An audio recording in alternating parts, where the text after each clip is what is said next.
आपका पहला पॉडकास्ट है, आप कभी इतनी देर लगातार नहीं बैठे हैं, पर टेंशन मत लो, आपने जो मुझे समझाया मैं उस हिसाब से सवाल पूछूँगा। कोई ऐसी चीज़ है, जो आप चाहते हो कि मैं आपसे ना पूछूँ? हाँ, वो पीछे वो टेलीप्रॉम्प्टर वाला बताता रहेगा। अच्छा, ठीक है, बिल्कुल। फिर भी कुछ ऐसा जो आपको लगता है कि अवॉइड ही करना चाहिए इस पूरे पॉडकास्ट में? मतलब मुझे लगता है कि कोई भी ऐसी चीज़ जो पॉलिटिकल हो उसकी हमें बात नहीं करनी है। आपको सिर्फ़ सवाल पूछना है कि मैंने अपनी ज़िंदगी में क्या उखाड़ा है और आपने क्या-क्या चीज़ें हैं, जो सिर्फ़ दिल्ली को नहीं इस देश को दी हैं। मतलब आपको पैसे उसी बात के दिए जा रहे हैं प्रखर। ठीक है, तो जैसा आपने मुझे कहा कि पॉलिटिक्स से रिलेटेड सवाल नहीं पूछने, तो मैं पॉलिटिक्स से ही सवाल पूछता हूँ पहला। आप बताइए आपने दिल्ली की जनता के लिए ऐसा क्या किया है अब तक, जो बीजेपी और कांग्रेस ने नहीं किया? मतलब हमने शुरुआत करी एजुकेशन से, क्योंकि हमें ये लगा कि जिस देश में नेता अनपढ़ हैं, तो एजुकेशन का तो कुछ हो ही नहीं सकता। तो सही मेरी बात है। पार्टी में मेरा प्राइमरी फोकस ये था कि हम अच्छे स्कूल बनवाएं, अच्छे अस्पताल बनवाएं और वही करते आ पर रहे हैं। अस्पताल की हालत तो देखो वैसी है, मैं आपको बताऊँ, मैं खुद प्राइवेट हॉस्पिटल्स में जाता हूँ। प्राय ऐसा कुछ हुआ नहीं है हॉस्पिटल में, मुझे ऐसा लगता है। नहीं, लेकिन आप कह रहे हो तो मैं मान लेता हूँ। आप वो कह रहे हो तो मैं मान वो लेता बात हूँ। तो सही है, मानना तो पड़ेगा। हम ये कह रहे हैं कि जो सुपर स्पेशलिटी अस्पताल हैं, जैसे कि गंगाराम, बीएल कपूर, अब आदमी को खांसी जुकाम हो गया, वो भी वहीं पे पहुंच गया। उसको देना पड़ा 4,000 का बिल, बीमारी थी 40 रुपए की। तो इसलिए मैंने टीयर 2 और टीयर 3 हॉस्पिटल बनवाने का सोचा है। अभी उस पे काम आपने चल इतने रहा है। बढ़िया हॉस्पिटल्स बनाए हैं, आपके पास इतना पैसा है, आप खुद को क्यों नहीं ठीक कर पा रहे अभी तक? या आप अभी भी सिरप लेके बैठे? बात ये है प्रखर कि दिल्ली की जो हवा है, वो मुझे अच्छे से काम भी नहीं करने दे रही, मोदी जी की तरह। तो इस चीज से मैं सही भी बात है। ग्रसित हूँ। सही बात है, बिल्कुल सही बात है। हवा की आपने बात की, हवा पे मैं पूछना चाहूंगा कि कैसे हवा इम्प्रूव होगी? प्रखर देखो, इस चीज की रिस्पॉन्सिबिलिटी लेनी तो मुझे चाहिए, पर मैं नहीं लूंगा, क्योंकि सही बात है। पराली जलती है हर जगह। पंजाब में, अच्छा पंजाब में तो अपनी पार्टी है। तो इसलिए मैं कहूंगा ये चीज जो है नेशनल लेवल पे सॉल्व होगी। इसमें जब तक सरकारें साथ काम नहीं करेंगी तो कुछ नहीं होगा। हम कुछ नहीं कर सकते। नहीं, मैं एज अ सिटीजन फरीदाबाद का रहने वाला, आप वैसे बताइए, मेरे घर पे एयर एयर प्यूरिफायर लगाने के पैसे नहीं है, और मेरे को अपने माँ बाप की बहुत चिंता है, तो कैसे मैं अपने माँ बाप को सेफ रख पाऊंगा? मतलब देखो प्रखर, आपका जहां तक मुझे पता है तो मतलब हमारी पार्टी के केस आपके फादर ही लड़ेंगे शायद। बट इन जनरल अगर कोई बंदा जेन्युइनली उस प्रॉब्लम से ग्रसित है, तो मैं उसे कहूंगा कि एक मास्क आता है, PM 2.5 फिल्टर जिसमें होते हैं PM 10 फिल्टर्स। लेकिन अब इसमें पीएम आता है, आप इस मास्क को कैसे सजेस्ट कर सकते हैं? बात very good one, very good one प्रखर। बात तो सही है, पर ये मास्क जो है वो काम तो जरूर कर सकता है जो मैं नहीं कर पा रहा हूँ स्टेट लेवल पे। तो प्रॉब्लम नेशनल लेवल की है, तो समाधान भी नेशनल लेवल का ही होगा। सही बात है, सही बात है। मैं आपसे पूछना चाहूंगा, जैसा आपने कहा पॉलिटिक्स से रिलेटेड कुछ नहीं पूछना है, कंट्रोवर्सीज से रिलेटेड कुछ नहीं पूछना है, तो शीश महल के बारे में बताइए, कितना पैसा जो था शीश महल को बनाने में लगा? वो जो 80 लाख के पर्दे मेरे घर में लगे हैं, वो एक्चुअली पर्दे हैं ही नहीं। वो बुलेट प्रूफ पर्दे हैं, वो बनाए ही इसलिए हैं कि कल को सही बात है, सही बात है, बिल्कुल कोई आप एक सही कह पत्थर रहे हो। फेंके। ओह अच्छा, मैंने पहले रिएक्शन दे दिया। ठीक है, प्लीज सॉरी, कंटिन्यू। वो हाँ, रिएक्शन पहले दे दिया मैंने। हाँ, नहीं वो बताते रहेगा मेरा टीम मेंबर आपको। तो जो ये पर्दे हैं, ये बुलेट प्रूफ पर्दे हैं। मतलब कल को भाजपा का, आजकल आप देख ही रहे हैं कि वो क्या करवा रहे हैं, मतलब कैसी जांच पड़ताल बिठवा देते हैं। तो कल को अगर ये मेरी सेफ्टी पर्पजेस के लिए, ताकि मैं दिल्ली की जनता को सपोर्ट कर पाऊं, इसलिए मैंने 80 लाख के पर्दे लगवाए। अदरवाइज मैं तो सर झुग्गियों में सोया हूँ। मैं रूट्स पे काम करता हूँ। अब मैं आपसे अगला सवाल पूछना चाहूंगा कि आप जैसे जेल गए, लिक्वर केस, अच्छा ये नहीं पूछना? ओह ठीक है, अगला अगला अगला। ठीक है, मैं आपसे पूछना चाहूंगा कि इलेक्शंस बहुत करीब हैं, उसके बारे में आप क्या कहना चाहेंगे? बिल्कुल, हम बिल्कुल इलेक्शंस के पीरियड में जा ही रहे हैं, तो इसके बारे में आप क्या सोचते हैं? इस पे तो मैं यही कहूंगा कि दिल्ली हमेशा से उसको चूज करती है, उसको चूज करती है जो एक्चुअली में वर्दी होता है। तो दिल्ली की जनता ने हमें चुना है। जनता को आप बेवकूफ नहीं बना सकते।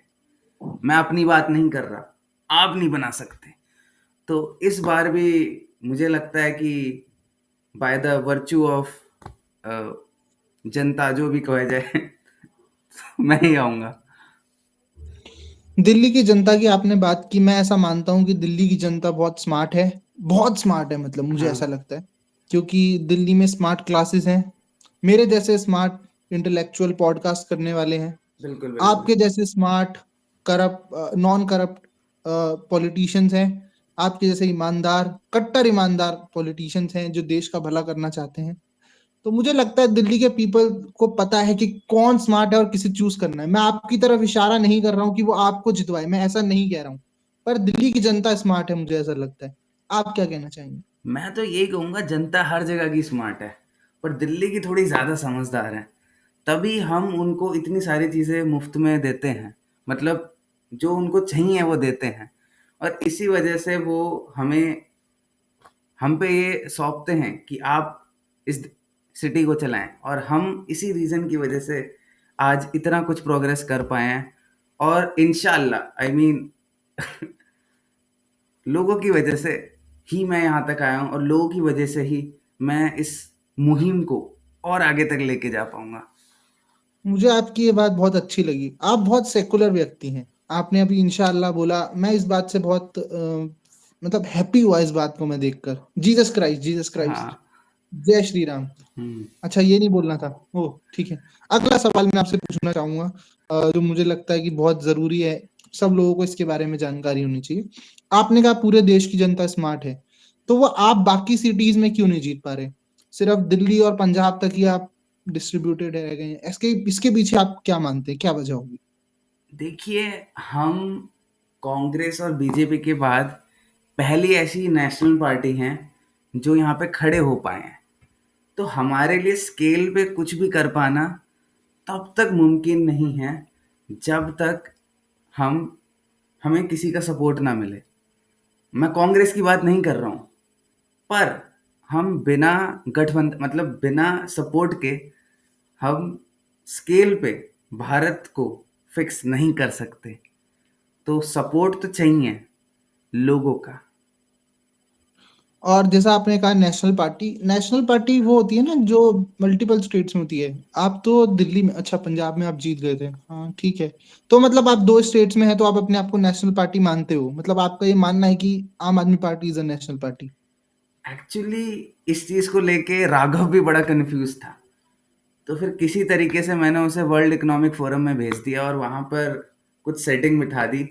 तो अब वहां से अगर हमने चीज लेजिटिमाइज करके बोली है, तो फिर तो लोग मानेंगे ही ना कि we are a national party, because we are competing on national level, just like Ejaz Khan and Kanye waste.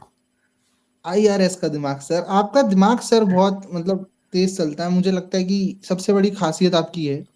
Awadh Ojha ji, जिनको आपने अभी अभी पार्टी में शामिल किया है, बहुत बढ़िया वक्ता, क्या इंसान अपने अपनी पार्टी में लिया है। लोग कहते हैं कि आपने पॉलिटिकल लीडर्स कहाँ से उठाए, कोई बोलता है हमने जेएनयू से उठाया, कोई बोलता है कि हमने किसी और इंस्टीट्यूट से उठाया, बीएचयू से, कोई कहीं से, कोई कहीं से। आपने इंस्टाग्राम से, सोशल मीडिया से एक यूट्यूबर को उठा लिया है और उसको अपनी पॉलिटिकल पार्टी में जगह दी है। इसके बारे में आप क्या कहना चाहेंगे? उन्होंने आपको कृष्ण कहा है सर, कृष्ण। तो एक कहावत है, डेस्परेट टाइम्स डेस्परेट मेजर्स। इसमें मैं बिल्कुल भी बिलीव नहीं करता। और एक और कहावत है, once a loser always a loser. मैं इसमें भी बिलीव नहीं करता। तो I always hire winners, because I want कि देश की जनता जीते। I want the people to win, not us the politicians. तो मुझे ऐसा लगा कि आई हैव टू, सिंस मतलब मेरा शिक्षा से इतना गहरा संबंध है, I am so deeply rooted in education, in transforming and making it reformative for the people across India, कि मुझे लगा एक टीचर को तो उठाना ही पड़ेगा जिसका इन्फ्लुएंस पॉजिटिव हो। तो मैंने विकास दिव्य कृति के बारे में तो बिल्कुल भी नहीं सोचा, क्योंकि मुझे पता था वो पढ़ाएंगे। तो मुझे उनके आसपास उनकी कोई कॉपी मिली, तो वो थे अवध ओझा। और मैंने उनको रीच आउट करा, और इंशाल्लाह वो मान गए। सर आपके इंटेलेक्ट में मेरे को कोई शक नहीं है। मेरे को लगता है आप सबसे स्मार्ट पॉलिटिशियन हो हमारे देश के, इसलिए सबसे पहले अपने पॉडकास्ट में मैंने आपको लाने का चुना। जैसे आप पहले कहते थे कि कांग्रेस के कुछ लीडर्स, बीजेपी के कुछ लीडर्स जो हैं वो करप्ट हैं, फिर आप उनको अपनी पॉलिटिकल पार्टी में लेके आए, फिर आपने उनको वॉशिंग मशीन में डाला, वो साफ हो गए, फिर आपने उनको टिकट दिया, आपने कहा इलेक्शन लड़िए। इसी तरीके से आपने एक यूपीएससी फेलियर को अपनी पार्टी में शामिल किया, और आपने कहा ये इंसान जब नहीं बन पाया आईएएस तो अच्छी बात है, इसको हम अपनी पार्टी में रखते हैं। सर ये जो आपका माइंडसेट है, विनर माइंडसेट, जो आपने कुमार विश्वास, अच्छा ये वाला नहीं बोलना, अन्ना हजारे, ओ ये भी नहीं, अच्छा, आपने अलग अलग लीडर्स के साथ जो कोलैबोरेशन किया, वो मुझे लगता है कि आपकी सबसे बड़ी विक्ट्री है। आप क्या कहना चाहिए? देखो, मेरा ये मानना है कि जीतता एक ही इंसान है, मतलब जीतते लोग हैं, मैं अपनी बात नहीं कर रहा। तो कई बार for the greater good of the people, not me, कुछ लोगों को हमें अलविदा बोलना पड़ा। Definitely not my greatest pleasure to do that, but still जनता को सर्व करना है, और जनता के लिए कुछ भी मांगता है। और आपने, मेरे को लगता है कि एक चीज तो मोदी जी से एक्वायर की है, which is being rationally correct in place of being morally ethically correct. इसके लिए मैं आपकी तालियां बजा के बहुत सराहना करना चाहूंगा। आखिरी सवाल है सर मेरा अपनी तरफ से आपके लिए, और मैं पूछना चाहूंगा कि अगर आम आदमी पार्टी इलेक्शन जीतती है तो क्या सीएम आप ही बनेंगे? देखिए, इस पार्टी में हायरार्की नाम की कोई चीज नहीं है। इस वाह। ये पार्टी जितनी डेमोक्रेटिक हो सकती है, जितनी फ्लैट हायरार्की इस पार्टी में हो सकती है, मैं आपको लिख के दे रहा हूँ, आपको ऐसी पार्टी इंडिया में तो क्या, बाहर भी कहीं नहीं मिलेगी। तो मैं इस बात पे अभी तो कमेंट नहीं करूंगा, पर मैं ये कहूंगा कि दिल्ली की जनता जिसको चुनेगी, हम उसी को आगे लाएंगे और क्या आपके झाड़ू को आगे ले जाएंगे।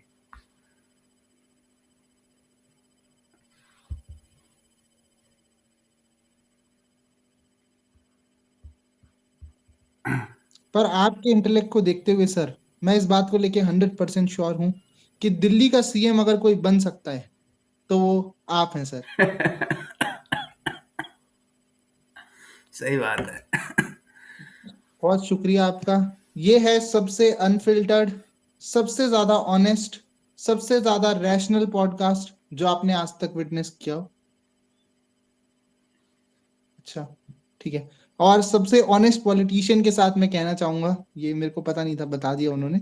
तो बहुत शुक्रिया सर आपका, आप यहाँ पे आए, बहुत अच्छा लगा आपसे बात करके। बिल्कुल प्रखर, आपके घटिया चैनल, मतलब अच्छे चैनल के द्वारा मैं अपनी ऑडियंस, मतलब अपने लोगों तक एक कनेक्ट बना पाया हूँ, और होप सो, मतलब होप सो, इंशाल्लाह नहीं, चीज़ें उसी हिसाब से जाएंगी जिस हिसाब से जनता चाहेगी, ना कि आप और मैं। बिल्कुल बिल्कुल सही बात है सर। आपकी ईमानदारी, निष्पक्षता और ज्ञान के भंडार को देखते हुए मैं आपको बस यही कहना चाहूंगा, आम आदमी पार्टी देश की पार्टी। बहुत शुक्रिया सर।